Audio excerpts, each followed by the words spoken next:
Morning, ladies and gentlemen. I'm just coming back to my story. In my previous videos I spoke about all my work companies and some companies in locally that were all bullying me and treating me with impunity. And I spoke about drug dealers and friends doing the same thing to me.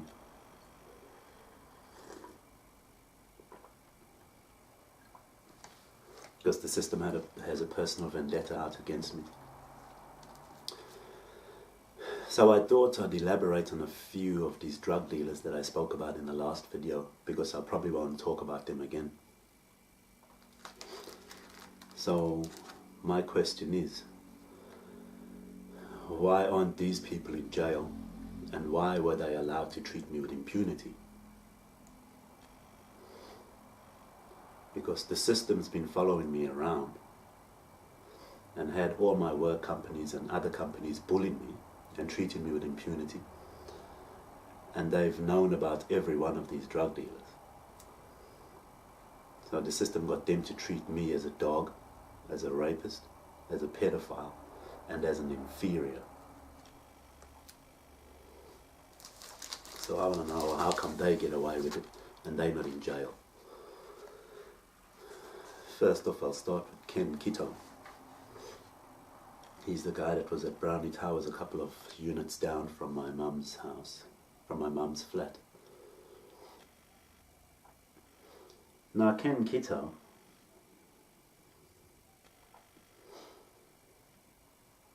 because the system has had a vendetta out against me, because they accuse me of being a rapist for my ex-wife, for Charlene, and basically for Haley Miles. So the system had a personal vendetta out against me. So they got KITTO to start dealing drugs, basically to feed them to me, to get me hooked on drugs basically, because I quit drinking alcohol in 2013. So the system knew about that. So then they put drugs in front of me. And they got him to sell it, the drugs, KITTO. Because I was trying to better myself in life. And just every time I do that, the system gets people around me to treat me as an inferior and treat me with impunity. So that's why KITTO started dealing drugs, because I quit drinking alcohol. So he was selling drugs. Now remember, the system was watching me and following me around with my every move since 2011. So they knew about all these dealers. So he was selling drugs.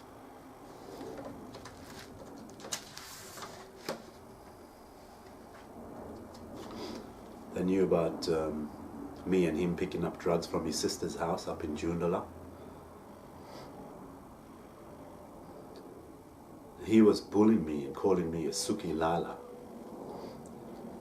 And I realized that was basically because when I had that mental breakdown and I was crying in the car, that happened a couple of times, he was calling me a sookie lala, bullying me about people mentally breaking me down. This is how people are treating me. He was supposed to be my friend as well. He was basically treating me as a pedophile with his girlfriend Sam and Sam's son Ben. They used to always, Sam and Ben. Ben apparently had accused Max of raping him in the bum while he was playing computer games. And this was all based on them bullying me being a pedophile because of what happened with my ex-wife and Charlene, which turned out to be anal sex. So they were bullying me, these drug dealers. Rebekah and Luke,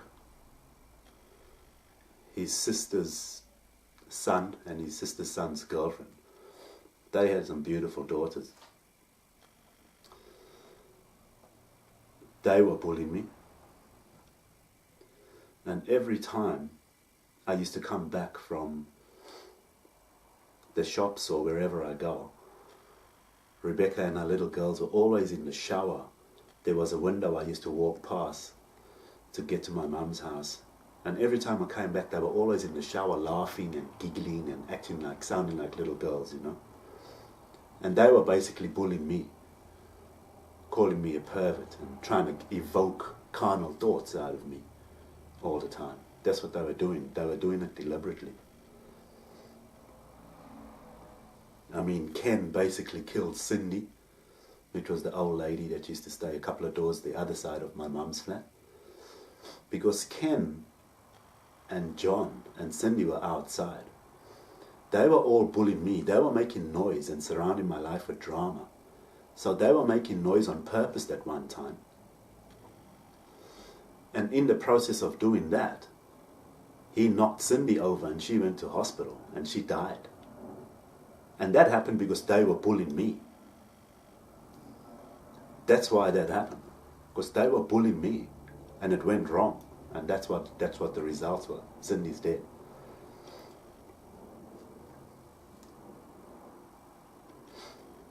And he was basically showing me up. And he also had his kids come around and that they were basically showing me up. Everyone was blocking my shine and showing me up. Treating me as an inferior, a rapist and a pedophile. And the system all knew about it. Sam and Ben, that's Ken's missus and his missus's son. They were treating me as a rapist and a pedophile. Sam stabbed me twice with a hypodermic needle, a syringe. Basically because they were saying I'm a two-time rapist, or a two-time ass rapist for my ex-wife and Charlene. She stabbed me twice after she shot up with a needle. Once in the knee, and once in the arm next to the elbow somewhere.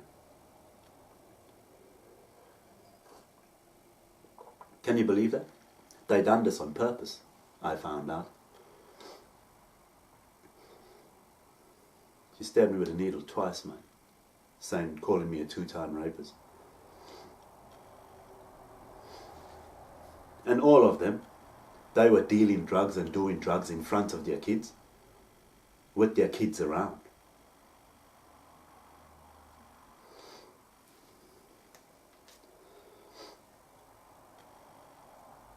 Stabbed me twice with a fucking needle.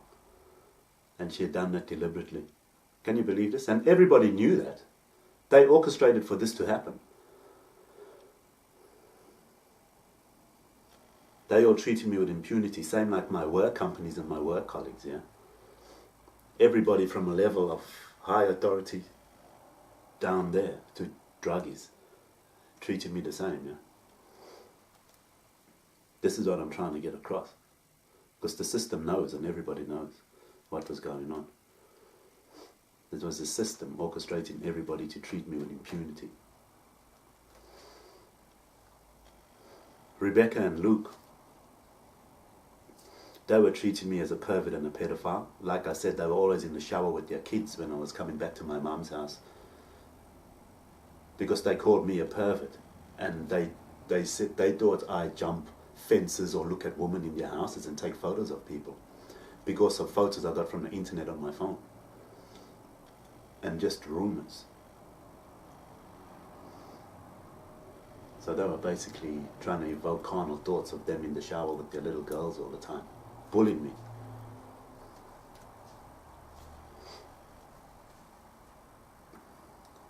Nick from Morley, he used to be one of my good mates until the system got a hold of him.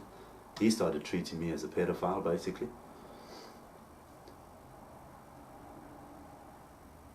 He came with his son once when we were doing a deal up in Morley by the car wash. His son was wearing a Spider-Man t-shirt and I was getting on well with his son. I didn't know at the time. I only realized this in the last year. I figured all this out. His son was wearing a Spider-Man t-shirt. He was basically bullying me, calling me a pedophile. And then he started making me wait.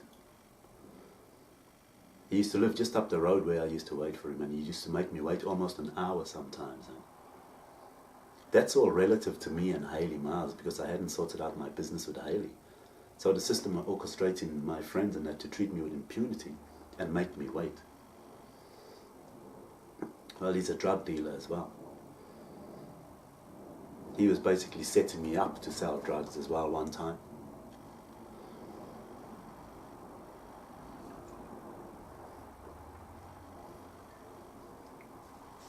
I mean, he was selling drugs with his kids in the car and at his house. The system knows all of this. Once there was 2 guys at his house that reminded me of undercover cops, and I don't know who they were, and they didn't talk to me. And they weren't really talking to Nick either, they were just standing around. I always remember them because they were suspicious characters. They reminded me of cops, or undercover cops.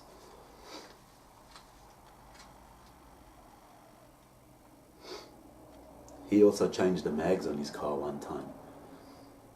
And now I realize that he done that deliberately to see if I'm going to recognize that he changed his mags. Because now in my life people are doing a lot of things to make me forget all these stories and forget all these people. They're even changing the way I look.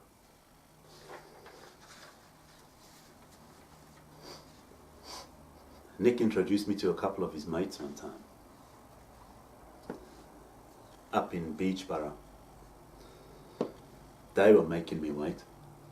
They made me wait about 3 hours one time.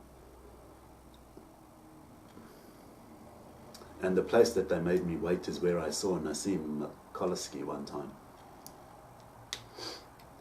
And there was a big playground there where kids used to play basketball and netball and all of that. So the system accusing me of being a pedophile got them to make me wait at a place where there was kids all playing on the oval. Basically because I've been followed and the system's been watching me, they thought I'm up to some kind of behavior, deviant behavior. So those drug dealers made me wait there for almost 3 hours. And one time the guy was basically dealing with me in a standover kind of way about where to wait before we do the deal. Because he told me to wait up the road there by the park. I waited there. And then when I came there, he started going off at me and telling me this and that, to fucking go over here and over there. You know, there was no problem. He was doing that on purpose to try and stand over me, to try and treat me as an inferior. Or he make himself seem like he's got some kind of authority because he's a drug dealer. He was being an arsehole, basically, on purpose.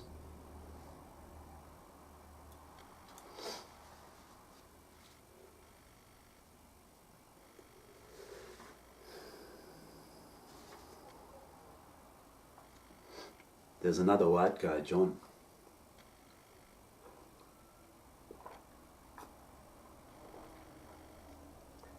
This is Rob Baumgarten's mate. He's the one that trafficked drugs from Indonesia. He was making me wait. And he was sending me to the wrong place to wait for him. And he was sending me to the wrong place on purpose. One time they made me wash his car. I was washing his car for him. This was everybody, all these drug dealers bullying me. He made me wash his car. They teasing me, bullying me and making a cunt of me. He was selling drugs. They're out of his mansion. He's got a big mansion in South Perth. Massive place. I thought to myself, how does this guy afford this big ass house like this? And he's also a drug dealer. And he's basically showing me up. Like he's got a big house and he's got me to wash his car. You know, they're all carrying on like they big deals.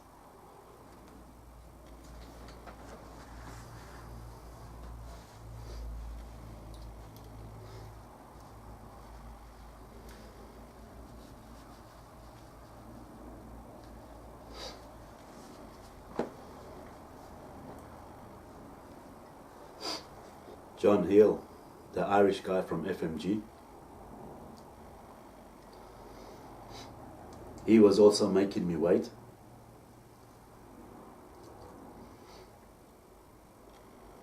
He was also making a joke of me. I was going to sell him my caravan, and he came to pick me up, took me to the pub, because they knew I didn't drink, so people were trying to get me to drink. My other mate, Chris, beat them. He also tried to get me to drink, take me to the pub. John, he was lying to me. They were all lying to me, all bullshitting me. He was selling steroids, and he was selling rock from his caravan.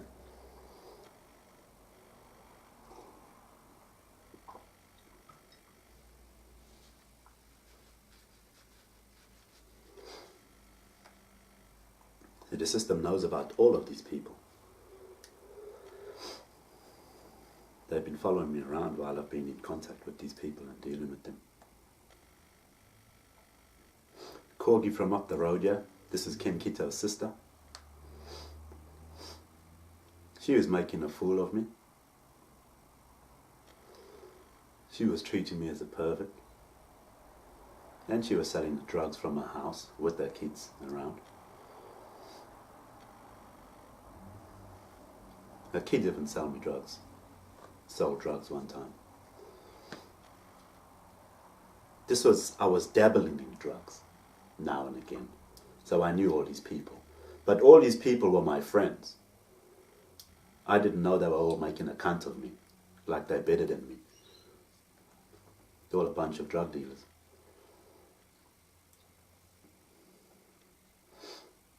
Merv Towner, he bullshitted me for about 6 fucking hours.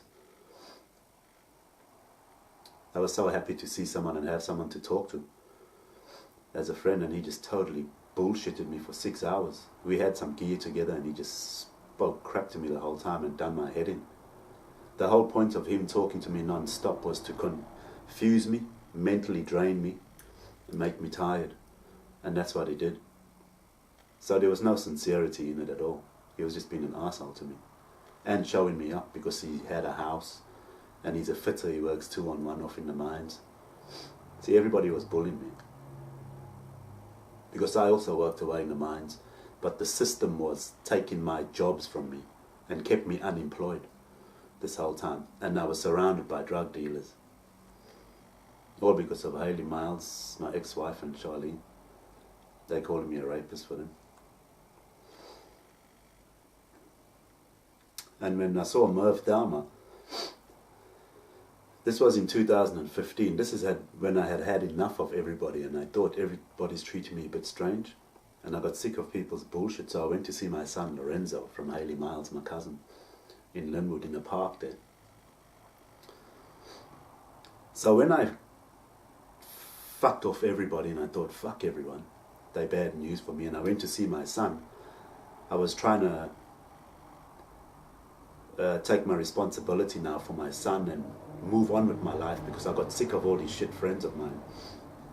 And Merv Dahmer, he was waiting there for me in the park with Hayley. Because what he done was, he led me astray again. Because people knew, and the system knew, that I'm going to take care of my responsibilities. And they put Merv there to redirect me back to drugs or back away from my responsibilities. That's the reason why he was there. So he wasn't there as a friend and any kind of sincerity and being a mate. He was there to lead me astray out of my responsibilities, because every time I went to work, Rob or Craig, they would call me up and say when I come back I must come see them because they're drug dealers. And every time I wanted to do something, none of them were around. But every time I had money, they would call me up to want to deal drugs to me, to take my money. This is what my shit friends were doing. Even when I went to go see my son Lorenzo, Merv was waiting there for me, Merv Dahmer, to redirect me away from my responsibilities, what I was going to do, to lead me astray.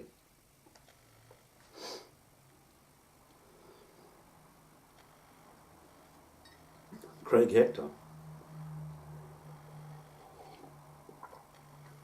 from 2013 to 2015.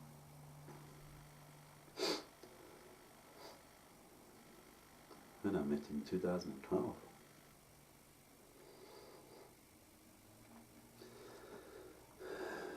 he was bullying me, cookie wooking me. You know, and I call that cookie wook when people talk to me like this. Because he said to me that Facebook thing, you see. People are bullying me like that. They still do it today. Basically, he was telling me about Facebook because I had blocked Bronwyn and Hayley Miles and all of them because they were trying to deal with our personal business on Facebook. So I blocked them. So that's what Craig was relating to me, that Facebook thing. You know? Everything Craig done to me was like a cop.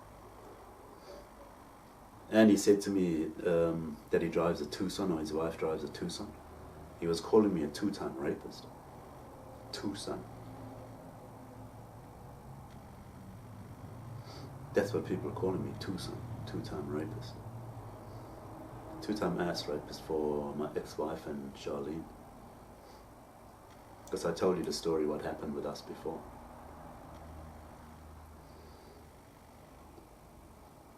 So he was calling me that, a rapist to my face. He was driving me around the neighborhood. Because I used to drive around when I had nothing to do. I used to go to the river, take the dog for a walk and just drive around. So he was driving me around neighborhoods because they were thinking that I drive around looking at people's houses or get up to deviant behavior. I used to just take the dog for a walk and by myself and go for walks. That was it. I was never up to any deviant behavior. I've never been up to any deviant behavior. He was taking me to the pub one time because I was feeling shit. I was a little strung out because I hadn't slept for a whole day or two. And he said, we'll go to the pub, you know. So I thought, okay, I'll go to the pub. Even though I didn't feel like it. But this is what I'll do for my friends. You know, I'll go with them somewhere, whatever, even if